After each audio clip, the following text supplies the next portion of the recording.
Good morning, guys!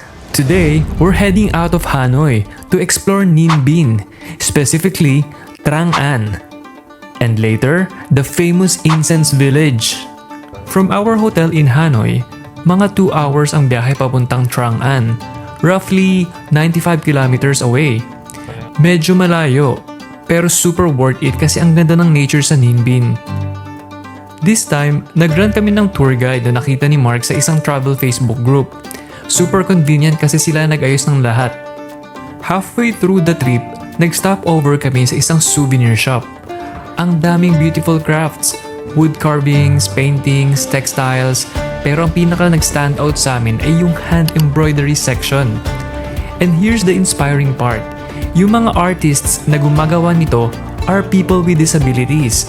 Grabe, ang gaganda ng mga gawa nila. Sobrang detailed, sobrang fine ang stitches. Mostly nature scenes, flowers, landscapes, parang paintings pero thread ang ginagamit. Nakaka-touch din kasi Vietnam really supports livelihood programs for disabled artisans. They give them meaningful work, purpose, and a way to showcase their talent. Honestly, namangha talaga ako sa Vietnam dito.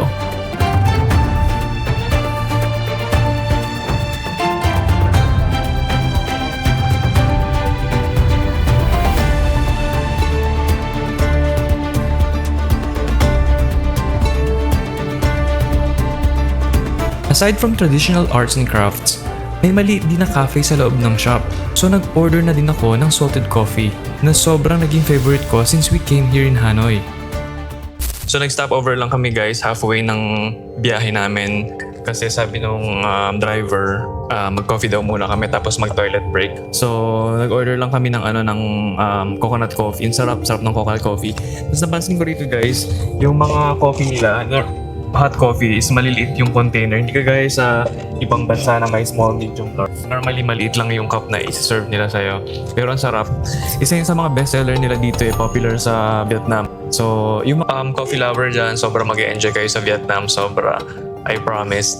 So, biyahe uli kami. Siguro another 1 hour na biyahe ito. Yung dinaanan namin kanina, para siyang mga souvenir shop. Sobrang daming mga pwedeng bilhin. Pero syempre, medyo pricey siya kasi nga for tourists talaga siya. Akala ko nung una, yung mga nakita kong nakahang sa wall na mga artwork ay painting. Hindi pala. Yung iba sa kanila, parang tinahi. Embroidered. Sobrang niyang intricate. Oo. At sobrang hirap ng ginagawa. So kailangan mo talaga ng skills, no? Kaya siguro mahal siya. Oo, sobrang intricate niya. Tapos parang sabi ko, shit, ang ganda ng gawa nila. Bago siguro nila matapos yung isang artwork. It will take months siguro, weeks or months. Considered sila mga artists talaga siguro. Ang isa may handicap pa siya, pero ang isa si Lola. Siguro hina-hire talaga sila pag gumawa, no? Which is really good kasi yung mga dumadaan na mga bus tours, doon talaga pinapabreak. Feeling ko yung mga style na style talaga yun para doon sila bibili din habang nagbe-break, di ba? Tsaka nakakatawa kasi parang kahit dito sa Vietnam, parang in-encourage nila yung disabled tsaka mga elderly people na mag-work pa. So alam mo yun, nakaka-inspire. We can learn from Vietnam, di ba? Nakakatawa. So yun lang guys, travel lang kami and then later on, sana maganda yung weather kasi nakita ko from outside. Tingnan nyo guys, fog ba yan or smog? So hopefully, maganda yung visibility. Makita pa rin namin yung mga mountains kasi isa yun sa mga parang highlight ng trip na to. Ano pala, yung nakuha pala namin is driver lang talaga, hindi pala siya tour guide. Nagsabi ka lang kung ano yung mga gusto mong puntahan. Yung message ko sa Facebook, marunong siya mag-English. Tapos pinrovide niya lang kami pala ng driver na available. Yung na-assign na driver sa amin is hindi siya masyadong fluent sa English. Pero it's okay kasi sobrang bait naman niya. Tapos tinatry naman niya makipag-communicate sa amin through translator. So ayun guys, kahit na medyo hindi siya nag-speak ng English, okay lang kasi nga mabait naman yung driver namin. At saka sa pinaka-learnings ko talaga dito sa travel so far, siguro kailangan mo lang ng mag-learn ng mga basic like how are you, hi, good morning, sorry, thanks, yes, no. Kasi yun mo importante para magkaintindihan kayo.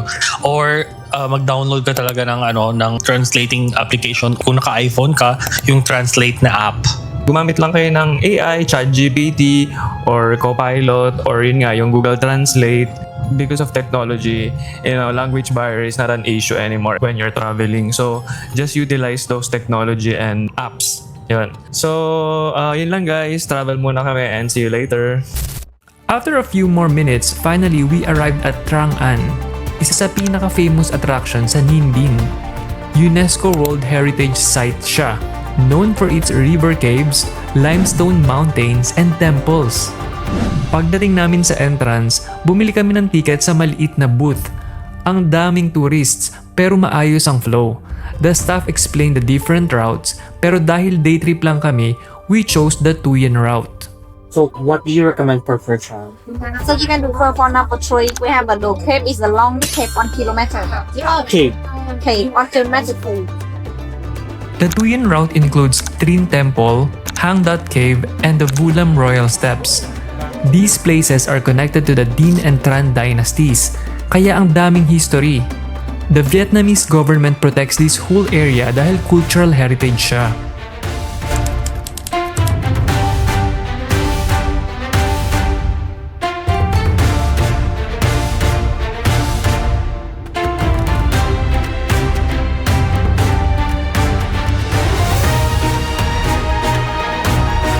The entrance area looks like a wooden temple. Ang ganda ng design.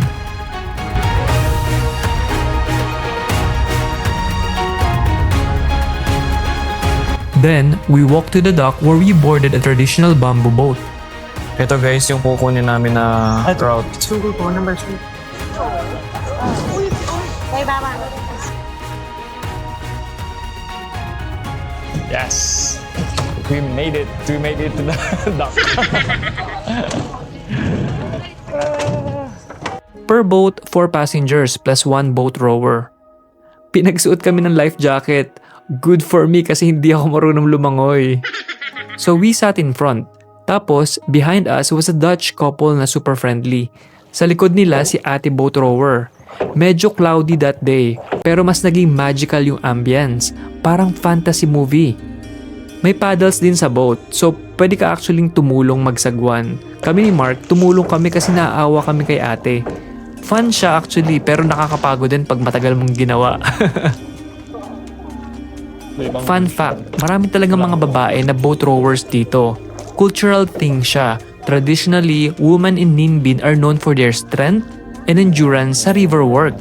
Nakaka-amaze talaga.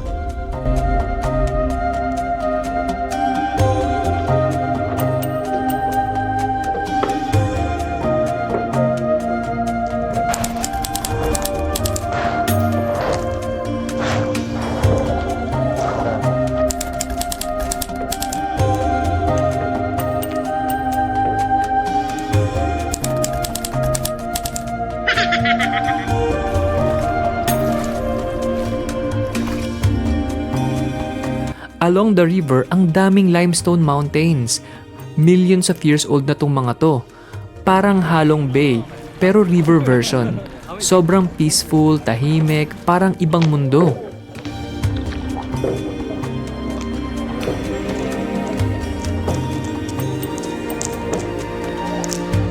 Magkano binayad natin dito? 300,000. 300,000 dong. So, lagay ko lang yung conversion dito sa side. Tapos ito yung kinuha namin na route. Kasi sabi, nandito daw yung cave na pinakamahaba at pinakamaganda. Pero parang ilang caves ba to? 3 caves lang ata to. Yung number 1, siya yung pinakamadaming caves, 9 caves. Pero parang maiikli lang siya, parang nating special. Tapos yung pangalawa, parang mid-range, parang 2 to 3 hours siya, mas maikli. So sabi ko, yun na lang kami sa route number 3. Kasi nandun yung most beautiful and longest cave in Vietnam. Yan. So, yan. So sa pagsakay guys sa boat, hindi pwedeng exclusive lang sa inyo yung boat. I-share nyo yung boat with other tourists. Normally by 4 talaga yung boat eh. Yan, parang ganito. Pakita ko sa inyo yung katabi namin boat. Yan. Tapos may nagda-drive ng bangka. Mga lola yung nagda-drive. Grabe no, ang lakas ng nila, ng braso. Yeah. We are, oh my God. Is it okay if I include you in my vlog?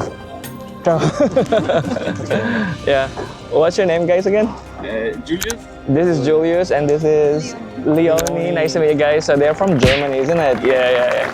All right. Is it your first time in Vietnam? Yes. Oh, okay. Us too. Yeah. How many days are you guys staying here?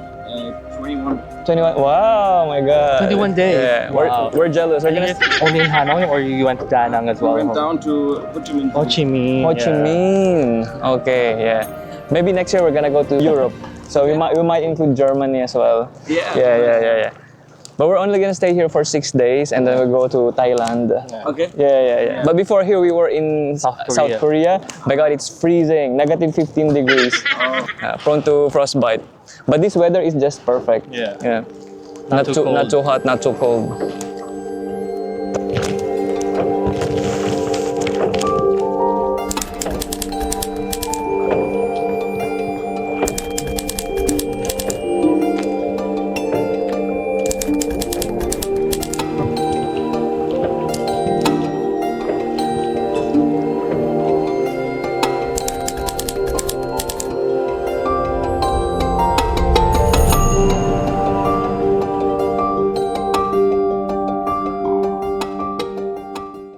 Guys, nakaka-amaze lang kasi alam nyo yun, pag tinignan mo yung mga tita siya mga lola, yung nagsasagwan, yung mga namamangka, at ang papayat nila, parang na-amaze lang ako na araw-araw ganito yung ginagawa nila, di ba? Grabe.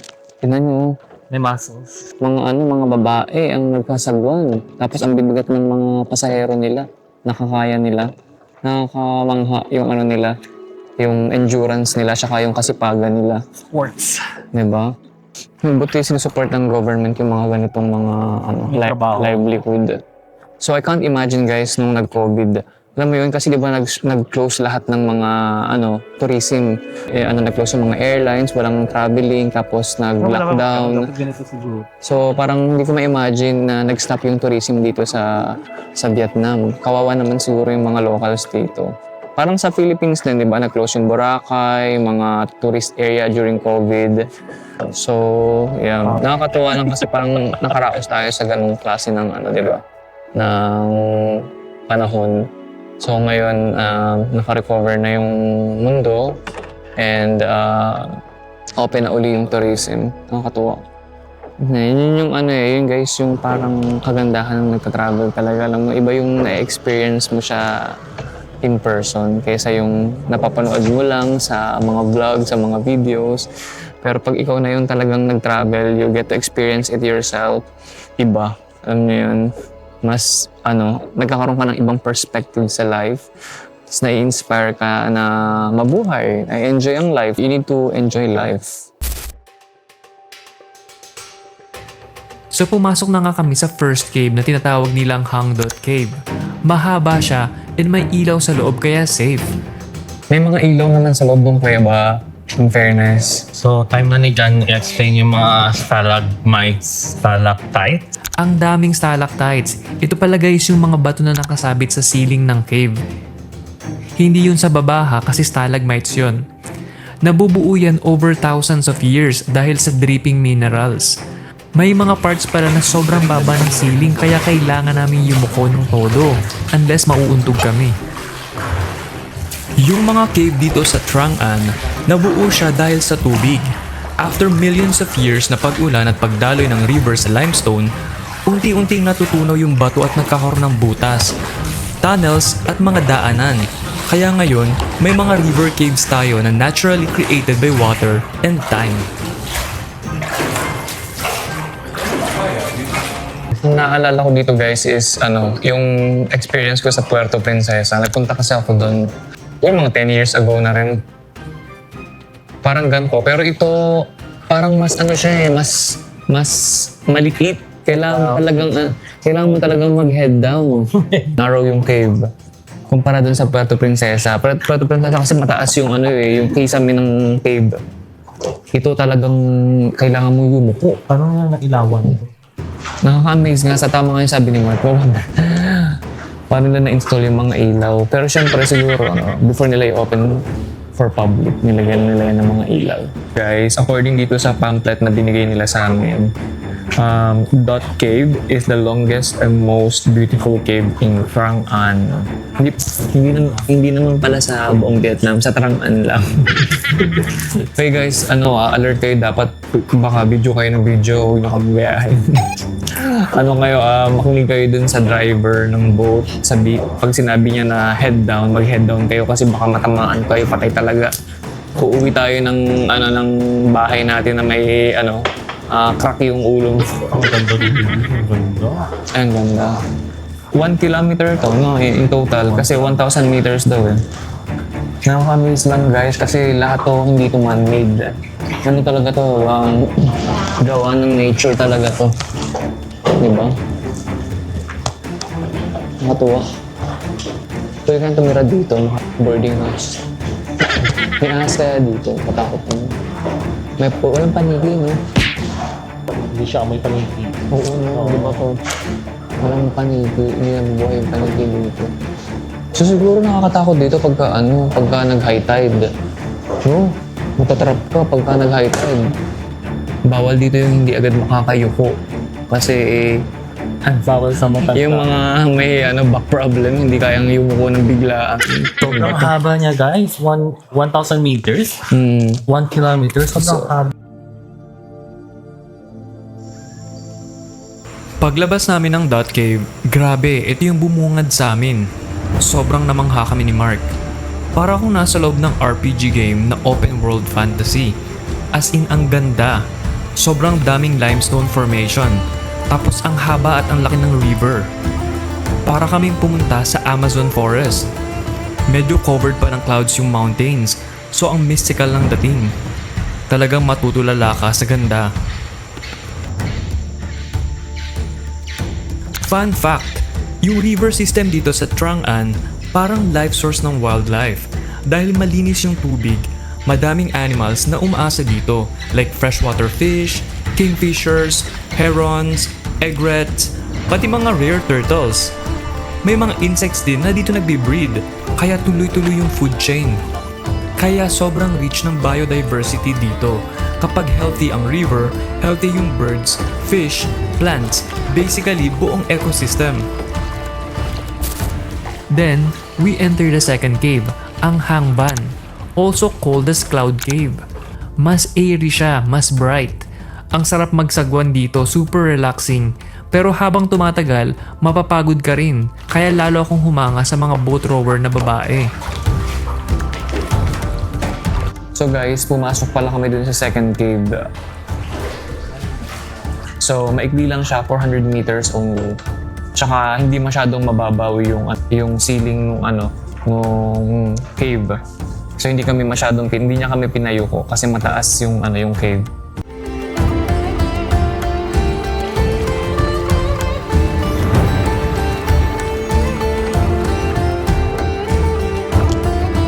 Then, nag-stop over kami to visit Sui Tien Temple. So guys, bumaba muna kami ng bangka kasi may kailangan kaming puntahan na temple. Ang tawag dun sa pupuntahan namin next is Suwon Tien Temple. Tapos from Suwon Tien Temple, maglalakad kami by foot. Sabi ni ate, mga ilan? 10 to 15 minutes walk going to Voi Valley. Hindi ko alam kung anong meron sa Voi Valley. Siguro another temple. Tapos, after nun, sakay uli kami ng bangka. Tapos, may isa pa kaming cave na pupuntahan, which is yung Grand Cave. Yun yung third and last cave na pupuntahan namin before kami siguro umuwi.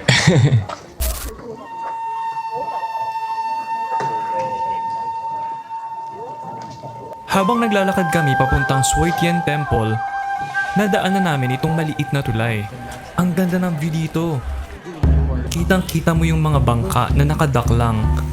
Nagbababa ng tourists, tapos nakapila sila sa gilid ng river. May stairs pa sa side para sa mga tao na bumababa. Ang peaceful ng ambience. Paglampas ng tulay, pumasok na kami sa gate ng temple. Yung gate gawa sa kahoy, traditional Vietnamese style. Usually, ganito yung architecture ng mga ancient temples nila. Dark wood, curved roof edges, and carvings inspired by nature and mythology. Pagpasok namin, may nadaanan kaming area na may mga floating plants. Hindi ko sure kung lily ba yun or lotus, pero parang iba yung shape ng leaves kaya na-curious ako. Madami ding bonsai sa pathway. Iba't ibang shapes, iba't ibang styles. Vietnam is known for traditional bonsai art, usually inspired by mountains and rivers. Ang linis ng pagkakatrim, halatang inaalagaan talaga. And then, bumungad na sa amin yung Suoi Tien Temple. Sobrang majestic niya. Yung architecture, mix ng ancient Vietnamese pagoda style and mountain temple design.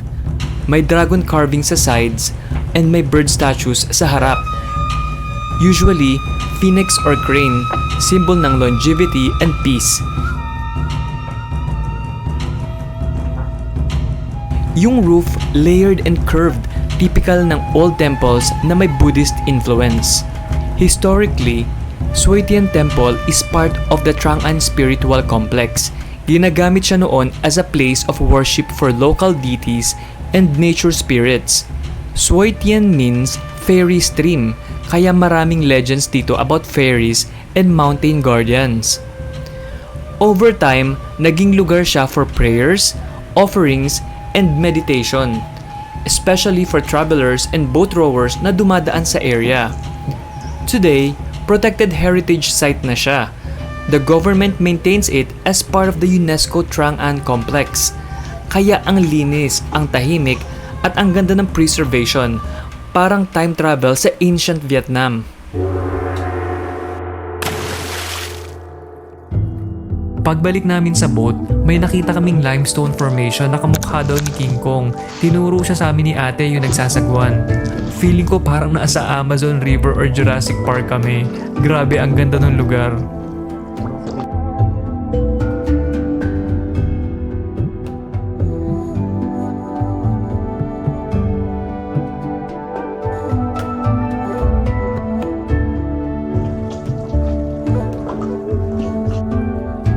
And then pumasok na kami sa last cave na tinatawag nilang Hang Dai.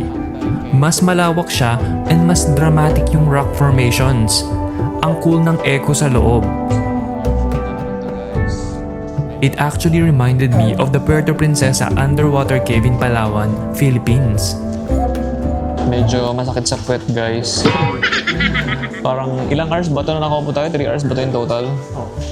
Parang almost 3 hours ka na nakaupo sa bangka, tapos yung bangka, bamboo lang siya. So, matigas, masakit sa puwet. So, apparently guys, itong pinaka-last na cave na to, siya yung pinaka-shortest din. Parang ilang meters lang ata to. Tignan nyo, oh. Parang wala pa ata tayong 10 minutes. Siguro mga 15 minutes lang to, or less than 15 minutes. Mga 5 minutes lang. Parang parang 5 minutes nga lang eh.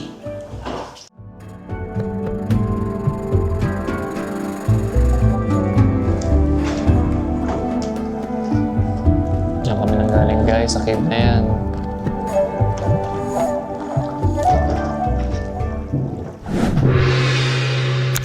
Then, we arrive at Bulam Royal Steps. Para siyang temple complex. Historically, this area was used by the Tran Dynasty as a hidden base during wartime. Today, protected heritage site na siya.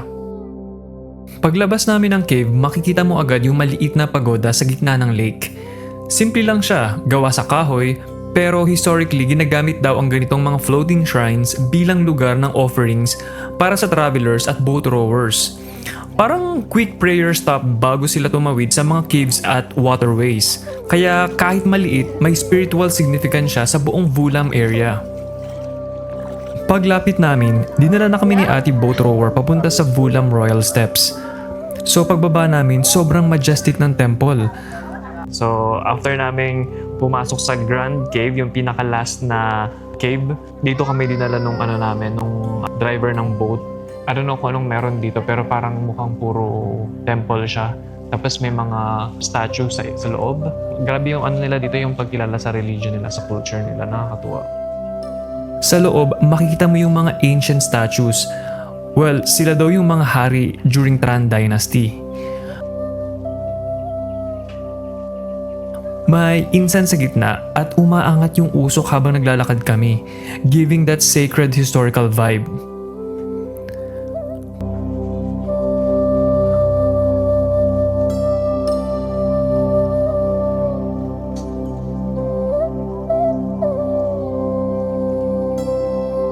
Paglabas ko, may nadaanan akong narrow wooden path na nasa ibabaw ng tubig. Ang ganda ng view dito, super panoramic.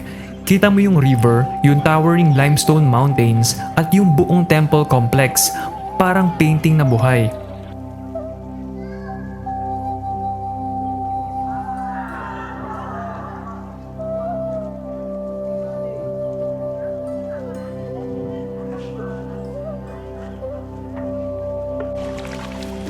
After that, sumakay na kami ulit ng boat para pumunta sa last stop ng trip. Medyo mahaba-haba yung ride, mga 20 minutes din pero relaxing. Parang slow travel moment na gusto mo lang i-enjoy.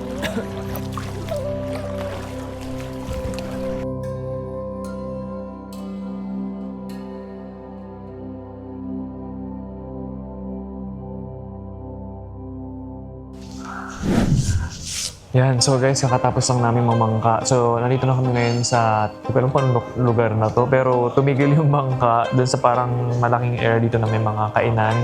So, magla-lunch muna kami ni Mark, tapos magpapasundo kami dun sa driver para sa next destination namin. Parang meron ditong cafe eh. Kain muna kami, tsaka mag-toilet. Yan. So, very relaxing. Medyo ano lang, matagal yung boat ride. Masakit sa puwet, sumakit yung puwet ko. Sana man lang meron silang parang waterproof na foam. Pero syempre, hindi naman pwede kasi nga traditional. Yeah. Ay, ang ganda dito. May mga lantern. Kasi nyo guys. Pagdating namin sa final area, may restaurant na naghihintay at may mga colorful hanging lanterns na sobrang Instagrammable. Ang vibrant ng colors, perfect pang aesthetic shots.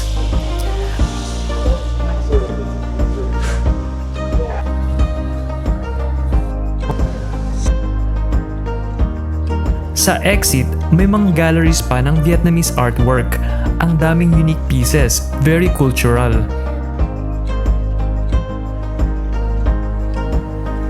Bago kami bumalik sa van, bumili pa kami ni Mark ng Vietnamese coffee at Chinese sausage. Yung mga favorite naming drinks and food. Grabe, sobrang sarap. Perfect pang end ng Trang An trip namin. Nag-coffee uli ako, pero this time ang in-order ko is green rice cream coffee. Curious lang ako kasi lagi na lang akong salted coffee and coconut coffee. So, baka masarap yung green rice cream coffee. Green rice? May green rice pala. Oo, nag-order din ako ng Vietnamese sausage tsaka Chinese sausage. Parang less than 100,000 dong lang yung binayaran ko. Pagkatapos ng adventure namin sa Trang An, nagbiyahe na kami papunta sa Incense Village. Hindi ko sure exactly kung gaano kalayo pero usually nasa 30 to 40 minutes ang biyahe depende sa traffic. Along the way, nadaanan namin yung mga farmland at rice fields. Parang probinsya siya sa Pilipinas, very peaceful at very familiar. Yan guys, so nakasakay na kami uli sa car. So, natapos kami dun sa Trang An boat ride. It took us almost more than 3 hours ata yun na late kami nang dating na. Since medyo nag-take longer nga yung activity namin sa Trang An boat ride, masyado nang madilim. So hindi niya na nire-recommend na pupunta kami sa Mua Cave hike. So ika-cancel na lang namin yung Mua Cave hike. Instead, dediretso na kami sa Incense Village. Kasi yung Incense Village, hindi siya magandang puntahan pagka madilim na. So habang maliwanag pa ngayon, pupunta na namin siya para maganda pa yung exposure. Tsaka appreciate namin yung view dun sa Incense Village. Okay naman yung experience namin dun sa Trang An boat ride. Parang unique experience siya. Medyo nakakapagod lang sa puwet kasi matigas yung upuan mo. Pero yun kasi talaga yung traditional boat ride. So hindi kami pwedeng mag-complain. Pero yung view was breathtaking. Grabe, sobrang ganda guys. It reminds me of the sceneries from El Nido and Coron, Palawan. Yan. Although I haven't been there before, pero yung mga napapanood ko sa mga videos tsaka sa social media, parang ganun yung itsura niya. Pinagkaiba lang siguro sa Coron and Palawan, clear yung sky. Dito medyo cloudy and misty. Yan. Mafog kasi dun sa taas ng ng mountain. So may sarili siyang distinct beauty. Yan. Tapos sobrang bait din nung nagsasagwan si ate. Binigyan na lang ni Mark ng konting tip kasi nga kawawa naman siya yung nagsagwan the whole time. ng WhatsApp. Tapos yung nakasabay namin na couple na German, kanina hinihingi nila yung mga shots ng namin ng action camera tsaka yung Insta360 shots. Sabi ko, nagmamadali na kasi yung driver namin. So, hinihingi na namin yung WhatsApp nila para doon na lang namin isasend yung video. Very friendly din yung dalawa. Hindi sila English speaking kasi German, di ba? May sarili silang language. So, hindi rin sila masyado nag-communicate sa amin kasi nga parang siguro nahihirapan din silang mag-English somehow. Ayan. Pero mabait sila. So, yun lang guys. See you later sa Incense Village. Okay? Pahinga muna kami. Hi guys! Dito na kami ngayon sa Incense Village after almost an hour of drive. Ito na. Pagdating namin sa Incense Village, sobrang vibrant agad ng lugar. Para siyang open field na punong-puno ng incense sticks na naka-display. May red, may pink, may yellow at may orange. Kaya ang colorful ng buong scenery. Para kang pumasok sa isang giant art installation. Sa Vietnam, malaking bahagi ng culture ang incense. Ginagamit siya sa temples, sa ancestral worship, at sa mga special ceremonies. Para siyang symbol of respect and remembrance. Yung usok ng incense, sinasabi nilang nagdadala ng prayers pataas. Yung paggawa ng incense, handmade talaga. Ina-assemble nila yung bamboo sticks, nilalagay yung scented powder mixture, tapos pinapatuyo nila sa araw. Kaya iba-iba ang kulay. Minsan pang-attract ng tourists, minsan pang-identify ng scent or purpose. Yung buong village parang workshop at gallery sa open air. Hindi ko na maalala kung may entrance fee pero karamihan ng ganitong incense villages, free lang siya pasukin. Tapos optional yung pagbili ng souvenirs. Would I recommend it? Oo naman! It's a quick cultural stop, super photogenic at ang dami mong matututunan about Vietnamese traditions. Perfect na perfect kung gusto mong ma-experience ang culture sa Vietnam.